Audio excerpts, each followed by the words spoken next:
Hey there everyone, I'm Patrick Ferguson from Skull Splitter Dice, and in today's video we're going to be switching it up a little bit, and I'm actually going to be talking about Pathfinder, and more specifically how you can go from D&D 5e to Pathfinder and what to expect. And I'm talking about this purely out of my own interest in Pathfinder and other RPGs, and totally not for some very silly, creatively devoid, litigious, dramatic reason that was all for nothing and just made a lot of people upset. I'm purely talking about this because I'm interested in Pathfinder.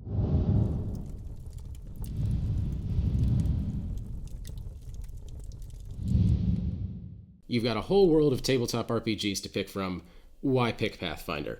Well, it shares a lot of DNA with D&D, so while it's a different system, you'll find a lot of familiar terms and mechanics that go along with it.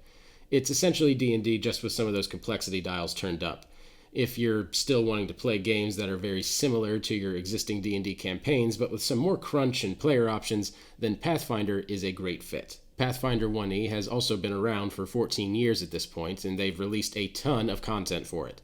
WotC releases just a few books a year, while Paizo, on the other hand, releases dozens every year, and there are literally hundreds of books full of official content, most of which are freely available online. Just like with D&D, there are multiple versions of Pathfinder to work with. Both 1st and 2nd edition Pathfinder are still active and popular games with their own very different pros and cons. For this particular video, we're going to be talking about the 1st edition Pathfinder system, but stay tuned for another video discussing the sequel. So what books do you need?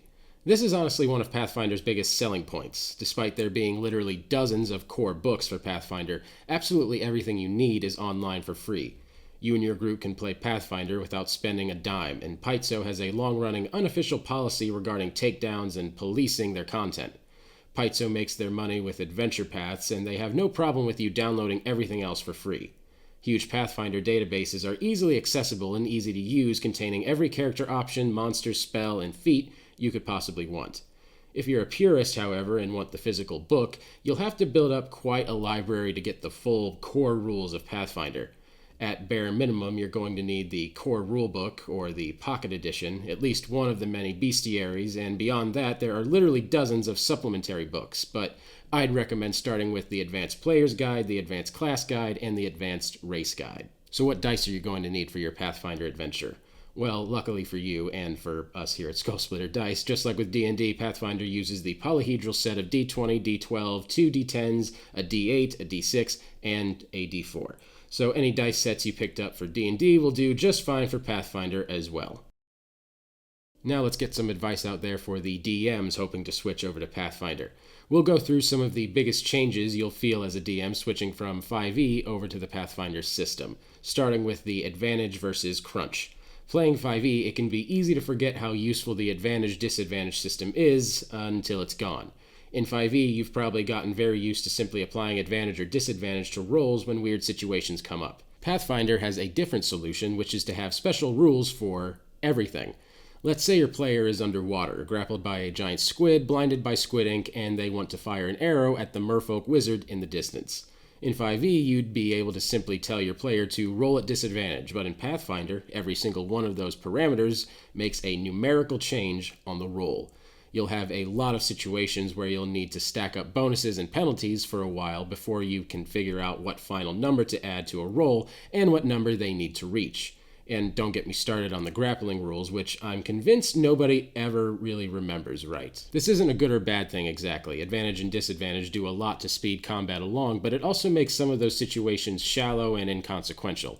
Pathfinder gives you rules for practically every weird situation you can come up with, and the interactions can get devilishly deep. It just means that you, as the DM, will need to have these rules ready to go, or at least need to get adept at speedily looking them up. In 5e, magic items are few and far between. They're rare rewards that you can pass out when you feel like it, and only categorized loosely by rarity.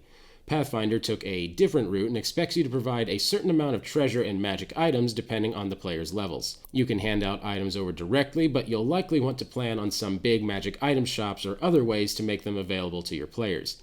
Pathfinder magic items all have gold prices attached, so if you're unsure what items to give, you can simply give them the recommended amounts of gold and treasure instead.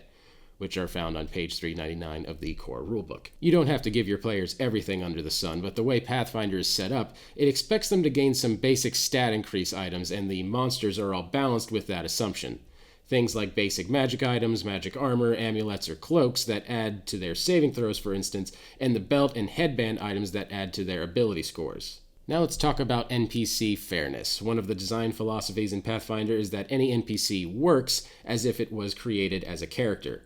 This has led to a lot of very strange trends in how they build their NPCs and how you'll have to build your NPCs for Pathfinder adventures. NPCs are built using all of the same rules as a character, but are often built up using multiple classes, tons of levels, and odd feat progression to be a serious threat to the party, while still following all of the same rules. You'll find practically every NPC has a few levels of rogue to add extra damage, and you'll find humanoid NPCs your party face in adventure paths is often at much higher level than the party with features from countless sources. As a DM, you can always hand-wave away a lot of this complexity in your own NPCs, but there are some mechanics you'll have to make up on the spot, and some of the rules-savvy players out there will be able to spot these inconsistencies. Now let's talk about what it's like to switch to Pathfinder as a player. First, you're going to discover that there are a wealth of options for you to choose from. Pathfinder has a lot of the same basic character building blocks as D&D 5e, just a lot more of them. You're still working with the 6 ability scores and rolling up stats in basically the same way. There's no background, but you're picking a race and a class. There are dozens of races to choose from and dozens of classes to choose from, as you can imagine. There are also things like skill ranks. Pathfinder doesn't have proficiency, instead you'll be getting set bonuses to specific saving throws from your class, and you'll have a number of skill ranks determined by your class and your intelligence modifier that you can put into your skills of choice. Depending on how long you've been playing 5e, you might be used to picking your own ability score bonuses from your race. In Pathfinder, each race has not only bonuses to specific ability scores, but also negatives to specific scores. This means that there are better and worse combinations of class and race, and you should try not to pick a combination with a negative in one of your primary scores. Practically every race also has alternate versions that change these scores around and replace racial features with new ones. Shop around for the version that works best for you, and I know a lot of you players will relish in taking your time. In 5th edition, the class archetypes are built into how a class works with archetype features, set as specific levels just determined by what archetype you select. In Pathfinder, an archetype is more like a variant option on the class itself. You can just play a rogue, no archetype, no changes whatsoever. Or you could play one of nearly 100 archetypes of rogue, all of which replace some of the base rogue's features with new ones. Now let's discuss the favored class bonus. This is a whole system that's oddly easy to miss in your character creation. Basically, whenever you take a level in your favorite class, your only class usually, or your pick if you're multi-classing, you get an extra little bonus. This bonus is your choice of either an extra hit point or an extra skill rank. It gets a little more complicated though due to the extra racial options. Every race option has a list of their own favored classes, and if you're using the race and the class combination, you can choose something special instead of the skill rank or hit point. For example, if you're a half-orc barbarian, you can instead choose to get an extra round of rage per day as your favored class bonus. There are also a lot of racial favored class bonuses that are fractions. For example, let's say our half-orc is a sorcerer instead of a barbarian. Half-orc barbarians gain a half point of fire damage whenever they deal fire damage with a spell. Fractional bonuses must be added up to a whole number before they count. So, for example, let's say we're a 3rd level half-orc barbarian and we've picked this racial class bonus for each level, gaining 1.5 points of fire damage. We'll actually only deal 1 extra point, but you'll have to go up to 2 points the next time we take the favored class option. And now let's talk about your base attack bonus. Pathfinder doesn't have proficiency, but it does have a slowly growing number you'll add to your attack rolls. Your base attack bonus, often shortened to BAB or BAB, is dependent on your class, with the martial classes typically getting a faster progression compared to casters. Your base attack bonus is also tied to the number of attacks you make. You'll see on the class tables that when the BAB gets to +6, +11, and +16, it adds another number separated by a slash. When you reach these, you have the ability to make extra attacks just with lower basic attack bonuses. So when you have a BAB of +6/+1, that means you can make 2 attacks, the first one with a +6 bonus and the second attack with a +1 bonus. Another rule that's easy to miss when changing over is the need to confirm your critical hits. If you make a critical hit, usually rolling a 20 on a d20, you automatically hit, but you then have to roll the d20 again as if you were making the attack again. If that roll would hit, you confirm the critical hit, and it's actually a critical hit rather than a normal hit. And I have to say, I actually kind of like this system. It makes rolls a little bit more intense. Just one of those differences between the games that are subtle but enjoyable. In 5e, feats are an optional feature that you can take in place of an ability score, taken rarely and in low numbers. In Pathfinder, you gain a feat automatically at first level and another feat every odd level, and there are tons of ways to gain extra feats on top of that. There are hundreds of feats to choose from, but you'll have to get used to the concept of using feat trees. Most feats have other feats as prerequisites for taking them, and you'll have to plan around building up a feat tree if you want your character to really utilize them. Let's look at a relatively high feat called Lightning Stance. Lightning Stance is a cool feat that you might want to build up to, and it gives you a 50% concealment if you spent 2 actions on a movement in a turn. Think moving so fast that you're like a blur. Now, Lightning Stance has several prerequisites that you need before you can take it. You must already have the Dodge feat, the Wind Stance feat, and a minimum dexterity score of 17, and a base attack bonus of plus 11. Wind Stance also has Dodge as its own prerequisite, which means our path to getting Lightning Stance is first taking Dodge, then taking Wind Stance, then once you hit a BAB of plus 11, taking Lightning Stance.